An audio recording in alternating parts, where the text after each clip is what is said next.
Hi, my name is Adolfo Campos, and I will explain the experiment of the specific heat.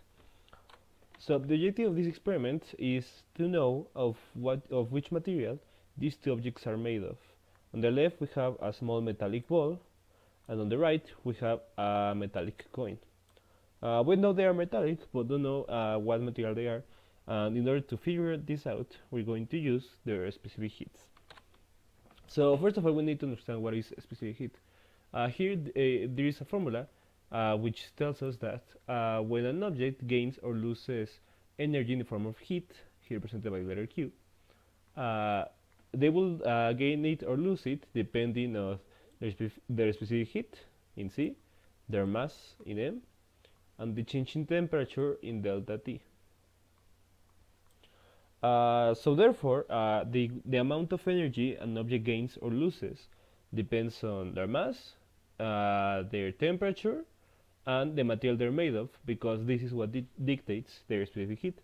So therefore, if you know the change in temperature, the mass, and the heat that an object gains or loses, you can figure out its specific heat. And if you look up a table of specific heats compared to materials, therefore we can know which material the object is made of. But in order to do this, we need to understand another concept, which is the one of the equilibrium temperature. When two objects at different temperatures are put next to each other and they start exchanging heat, at the end, the final temperature between the two will be the same. This is called the equilibrium temperature. And when these objects reach this temperature, there is no more exchange of heat happening. And this equilibrium temperature depends again on the formula of exchange of heat. So here is the table we're going to use in order to compare the heats. Here we will use the one of water, which you can see is 4.194 joules divided by grams divided by Celsius.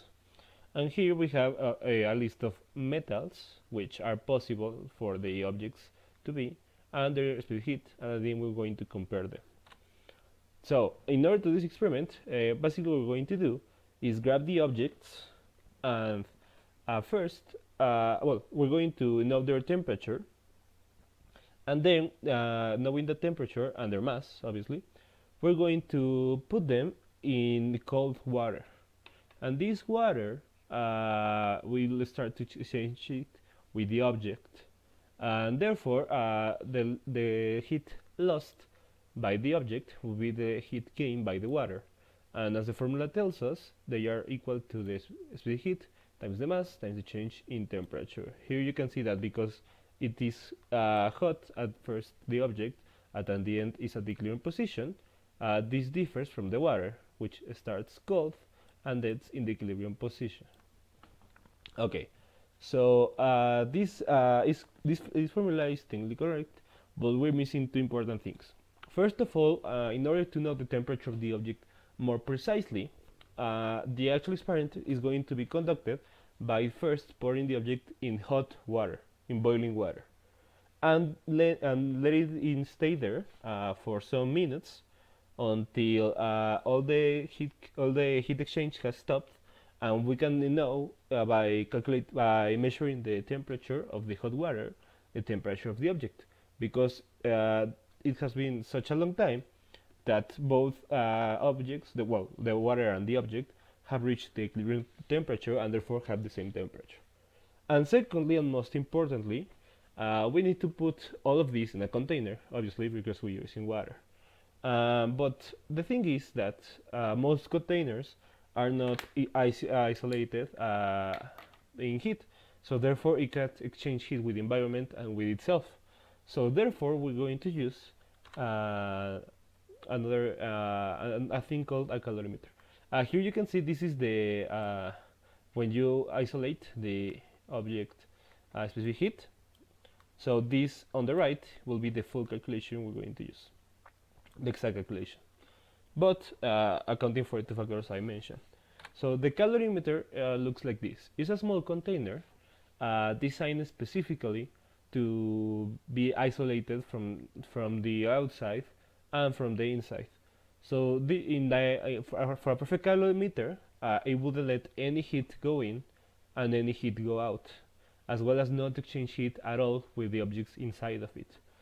But sadly, such a calometer does not exist, because in the real world, nothing is completely isolated.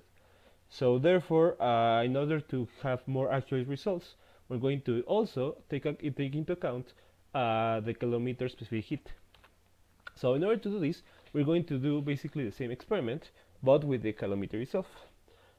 Basically, we're going to put both boiling water and cold water inside the calometer. So therefore, we will know that the heat lost by the hot water will be the same as the one gained by the cold water plus the one gained by the calometer. So using this, we can again use the formula for heat exchange and again isolate for the specific heat of the calometer, which is this one right here. So how exactly experiment is going to work out is, first we're going to measure the mass of the calometer, because we need it right here. No, then we're going to get some water and put it at ambient temperature as well as the calometer, and this will be the temperature code, which will be measured in the water. And we also know from the table which is the specific heat of water. Then we're going to grab another container with some more water, and we're also going to measure the mass of both waters using them, putting them first in the calometer and then putting them in a balance. So here we will also need the mass of the cold water and mass of the hot water. How exactly we're going to do this is that, because we already know the mass of the calometer by itself, and then we can know the mass of the calometer plus the water, we can just subtract the mass of the calometer to get just the mass of the cold water. And we can do the same as we already know both the mass of the cold water and the calometer. If we add the hot water and then measure the mass, we can just subtract both the cold water and the calometer to get the mass of the hot water. And the hot water, we also measure the temperature, which will be this one right here, temperature, and just wait until all the system reaches the equilibrium temperature, which is Tf in these parts right here. Now, eventually, when we know the calometer the specific heat of the calometer, then we can use it by using the object and just taking account the calometer as well as the water.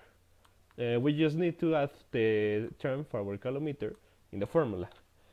So therefore, the final calculation will be this one of the specific heat of the object, and this will be the real formula we're going to use, taking into account both all the previous calculation with the waters as well as the calometer. And here you can see we need this specific heat of the calometer. So here's the first part of the experiment where we get the specific heat of the calometer. As you can see right here, we have the calometer, which is this object right here, a balance, which is where we're going to weigh all the objects, as well as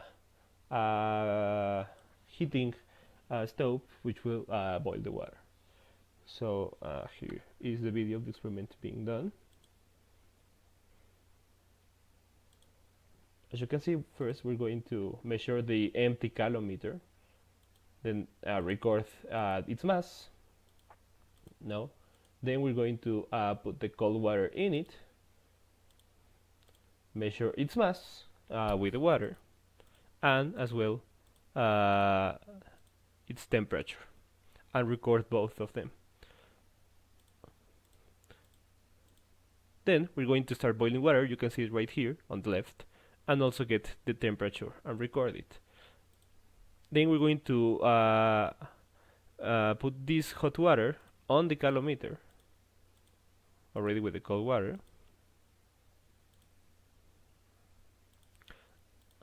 and then measure the mass of the whole system, as well as stir up the waters so they exchange heat more rapidly.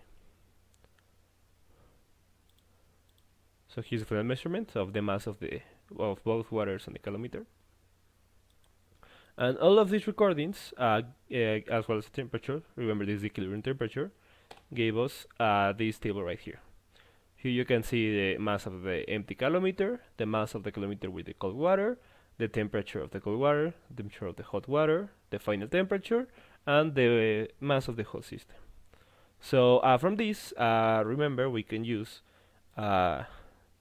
this value right here of the calometer and the calometer with the cold water in order to get the cold water mass, and from there we can use this value right here in order to get the hot water mass. So here are the calculations of both of them. Now that we have all of this, we can finally use the formula of the specific heat, and by doing all the calculations we get the specific heat of the calometer is around 17 joules divided by grams divided by centigrades. This makes sense because a calometer will need to have a very high specific heat. Ideally it will have the highest possible in infinite specific heat, but as you can see it's not possible, so therefore it's 17. Now we have this, we can finally start to make the experiment for both of these objects. You can see here on the left is the video of the experiment of the coin, and on the right is of the small ball. Both of them are attached to a string, which will be used in order to put the object in the boiling water without hurting ourselves. So here are both videos. As you can see, first of all, we record the mass on both of them. Then we put them in the hot water, wait for the system to reach then we measure the calometer. We're going to measure the mass of the calometer again in order to have more accurate results. As you will see, we got results a little differently. This because it was not perfectly cleaned. So small droplets of water change a very small amount of the mass. So in order to get a more accurate result, we're going to record this new mass of the calometer. Then we put the cold water in it, on both of them, and we measure the temperature and the mass of this. So basically we're doing the same with the calometer, but instead of putting the hot water, we are putting the object. Okay, so after we measure the temperature on the cold water and the calometer, then we finally put the object, which all this time has been in the hot water, and by now they should be at the same temperature. So therefore we measure the temperature of the hot water, this will be also the temperature of the object, and we put the object in the calometer. Then as well, we stir it up in order to make them reach balance. Here you can see it stirring up, and we use the thermometer to again measure the temperature, and this will be the final equilibrium temperature, and record the mass of the whole thing. So here is not seen in the video, but it is done. So here are our results from the data. As you can see here, we can see, well, first of all, both objects have a very different mass, but all the other values are roughly the same because we made the same procedure. As you can see here, they have somewhat different temperatures, so therefore they must be from different materials, because as I said, the same procedure was used on both of them, so they should be around the same. And as you can see here, the mass of the calometer did change, not only from one experiment to the other, but from the previous measurement, so it was a good thing that we measured the mass again in order to get a more accurate result. So from the empty calometer mass and the mass of the calometer plus the cold water, we got again the cold water mass, and from here we did the calculation in order to get the heat from both objects, and we got for the sphere 0.62 joules per gram per centigrade, and for the coin 0.53 joules per gram per centigrade. Now finally we're going to compare this to the table we saw before. Sadly, as you can see here, both values do not have an exact correspondence to this table. As you can see here, the closest values to each of them are this one for iron of 0.45 and this one for aluminium for 0.90. But they are very far, so therefore it can be concluded that they are actually a combination of various materials. For example, they can be a combination of aluminum and iron, so the specific heats somewhat balance out, and they are in a region between zero 0.9 and 0.45, which will be the specific heat of these two. But just to compare it, we're going to compare it to the closest value in this table, which again is from iron. And here are the results of the errors. For the sphere, we got an error of around 37%, and for the coin of 18%. These are very big errors, so therefore we can conclude that it's not from iron, and if they are from a specific metal, it's not in this table, but these are the most used metal, so it's very, it will be very rare that will be the case. The most likely case are that they are a combination of two metals, they are an alloy. But there are also some other experimental errors. For example, as you remember, we stirred up the object and the water in order to make them have in order to make them reach the equilibrium temperature more rapidly. But the stir, the object we used to stir the water, was also contributing to the system. And also, because the calorimeter again was not perfect, we also lost some energy to the environment. And as well, our instruments may not have been very precise, so therefore we couldn't get a more exact value, etc., etc. Because whenever you're trying to make an experiment with energy, there will always be some lost energy, because again, you cannot have a perfectly isolated system. But at least we know that our procedure was enough to demonstrate that they are not close to any of these metals, so therefore they're most likely an alloy. Thank you for watching.